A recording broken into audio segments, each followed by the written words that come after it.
Hi, and welcome to Travel Tales, a podcast from Afar Media. I'm your host, Deputy Editor Aislinn Green. I don't know about you, but I am finally beginning to dip my toes back into the travel waters. For example, I recently took my first flight in nearly 2 years, which took me to Alaska. Getting back out in the world, it really just makes me want to travel more. So, lucky for us, the creative folks I've worked with over the past 7 years, comedians, philosophers, novelists, they feel the same way. So each week on Travel Tales, we'll hear from one of our favorite contributors about a trip that changed their life. Ready? Let's go.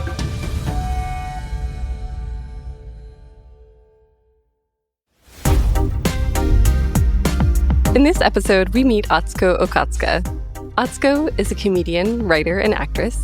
You can catch her alongside Randall Park on the show Next Door coming to Roku in August, or you can watch her episode of the special Hulu series Mom and Pop, which in partnership with the media company Attention celebrates stories from the Asian Pacific Islander community.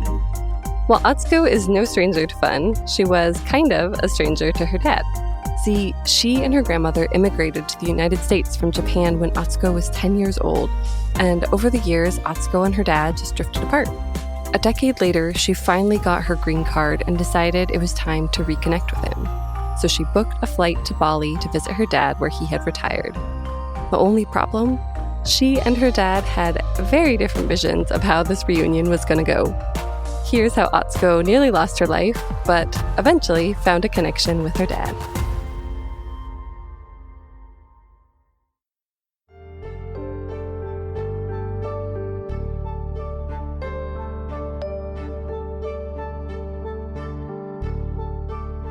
So I guess this story really starts when I was a kid in Japan.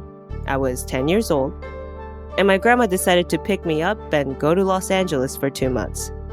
But she told me it was a 2-month vacation, and her plan was to overstay our tourist visas.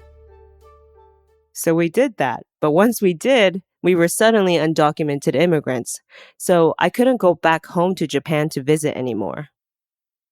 And because I thought it was a vacation, I didn't get to say goodbye to my father or my friends, but especially my father, you know? Did he know I was leaving for good?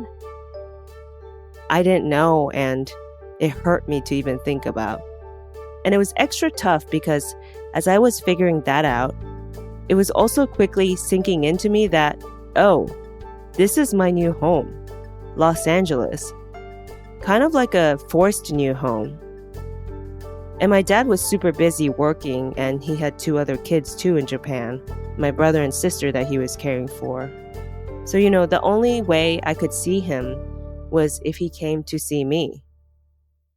My dad would write me letters, and initially I would write to him. But then it got hard to keep up with because things in the States got really intense. We were living in my uncle's garage and hiding, because we were undocumented. And because I was a teenager trying to fit in, I developed an eating disorder. Which, by the way, a garage is not enough space to have an eating disorder in. And I was trying to focus on the chaos immediately in front of me. Learning English, learning the culture, having crushes on boys, getting my period for the first time in a garage. So I just lost touch with him, and I stopped writing my father back. So fast forward about a decade. I finally got my green card and was able to leave the States. And so I was really excited about having a reunion with my father. I mean, it had been about a decade since I last really spent time with him. In fact, I think initially when I wanted to go see him, I didn't know he had moved to Bali. Apparently he retired there. So I thought I was going to see him in Japan. Suddenly I was like, okay, I'm going to Bali instead, just like Eat, Pray, Love. Some people go to Bali to find themselves. I went to Bali to find my father. That's very poetic. I like it. He met me at the airport with his wife, my stepmom, and it was kind of awkward. I was like, there's so much to catch up on. Years, decades worth to catch up on. And my Japanese sucks now, and your English is like non-existent. And like me, I think my dad also doesn't do well with awkward silences. So once we got to his place, he immediately was like, here's an itinerary. Monday, we're going to eat dinner at this restaurant. And then my favorite convenience store on Tuesday. He's got me going on bicycle rides. He's got me going to rice fields. He's got me seeing monkeys at the park. Just all kinds of activities to avoid having a conversation with each other. But honestly, even though I had come to Bali to connect with my dad, I was actually kind of glad and thankful for all these activities because it was going to be hard to just sit and try to catch up on years immediately. That's a lot of feelings. And just like my dad, I like to just keep these feelings hidden sometimes. Then he gets to Wednesday on the itinerary and he's like, Wednesday, we go to the water park. Water park? I can't swim. But of course, he doesn't know me that well because it's been 10 years. How could I say no, though? He's just so excited to see his daughter for the first time in a while. So I'm like, okay, yeah, water park. Let's go to the water park. What could go wrong? I'm sure they have life vests.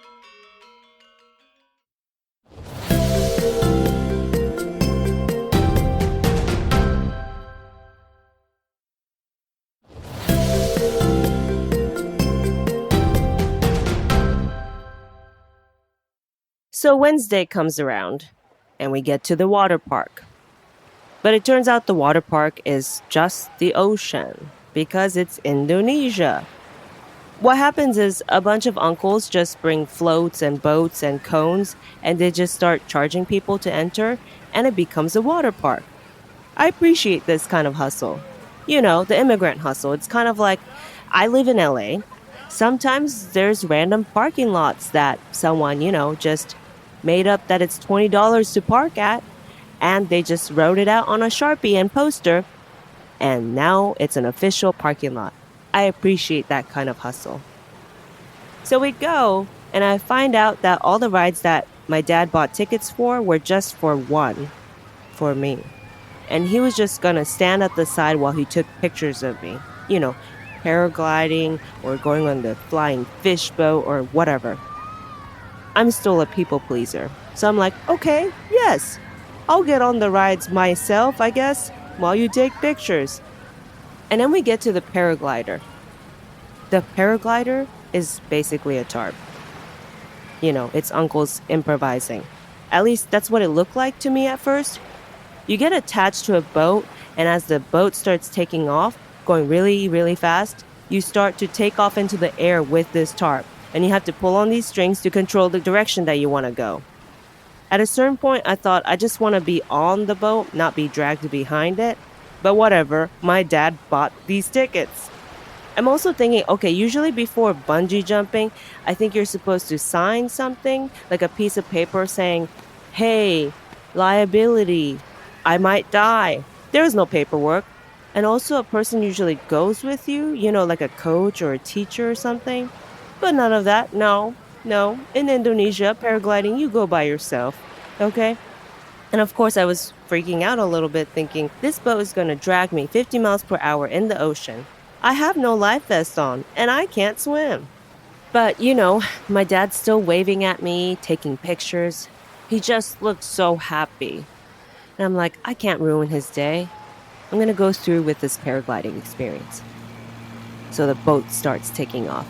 I run and end up in the air. And so I'm flying in the air screaming, scared, I still can't swim. That's also how I found out I was an alto, by the way. I was like, oh, and I was like, oh, I'm an alto. And now I'm supposed to start figuring out how to glide back down or something. And then I look down and I realize I'm too high up where the people are so tiny and they just look like tiny little ants shouting at me. They're just like, whoa, whoa, whoa, whoa, whoa, whoa. I'm like, what? They're like, whoa, whoa, whoa, whoa. I'm like, how do I get down? I think the people are shouting at me from the ground saying something like, pull on the string, pull that string. I'm like, which string? I don't speak the language and they don't have like a megaphone, so I don't know what they're saying. So I just start pulling both strings frantically. And then by that time, I'm seeing the ground get closer and closer and closer into rocks. So I come crashing down into them and I start bleeding, and like what feels like all of Indonesia comes and tries to comfort me. My dad's in this crowd of people and he pushes his way through and finds me. He gets me some water to clean off the blood and, frantically looks for alcohol to pour on me. Aunties around drinking margaritas are like, don't use my alcohol, this is mine. And at that moment, once I realize I'm not critically injured, I'm mad. I get mad because I'm like, we're not even doing this together. This doesn't even feel like a good reunion. I came all this way to hang out with you. I'm near the equator. But you've just got me doing extreme sports while you just take pictures on the side.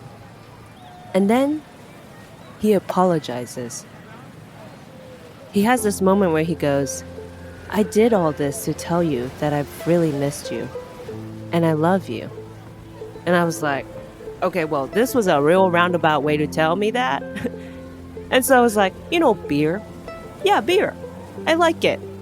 You like beer. We could just catch up over that. So yeah, let's just do that. Have beers. And so we found a quieter part of the beach away from the extreme sports section where we could just sit down and have beers. And for the rest of the trip, we did more chill things like karaoke or just like a dinner, on the beach. Strolls, light strolls. Historically, these things are better for catching up, Like you don't want to catch up over rock climbing. You know what I'm saying? And so the pacing of the plans changed.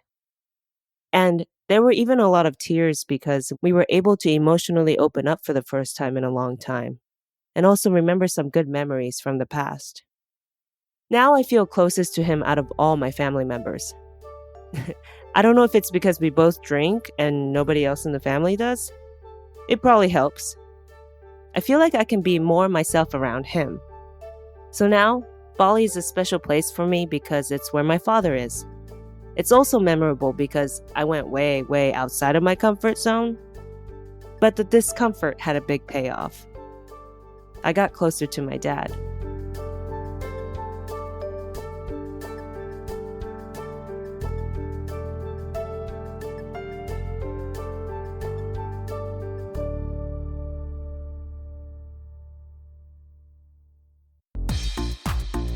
That was Atsuko Okatsuka. Since that reunion, she hasn't joined any extreme water sports, but says she did do some extreme eating over the past year and a half. Atsuko most recently saw her dad in Taiwan, on her honeymoon, no less. Yeah, I know, she says. The whole family found out and tagged along. You can listen to more from Atsuko on her excellent comedy album, But I Control Me, or see her live this fall when she tours the West and East Coasts. Find show dates and more at atsukookatsuka.com or on social media at Atsuko Comedy.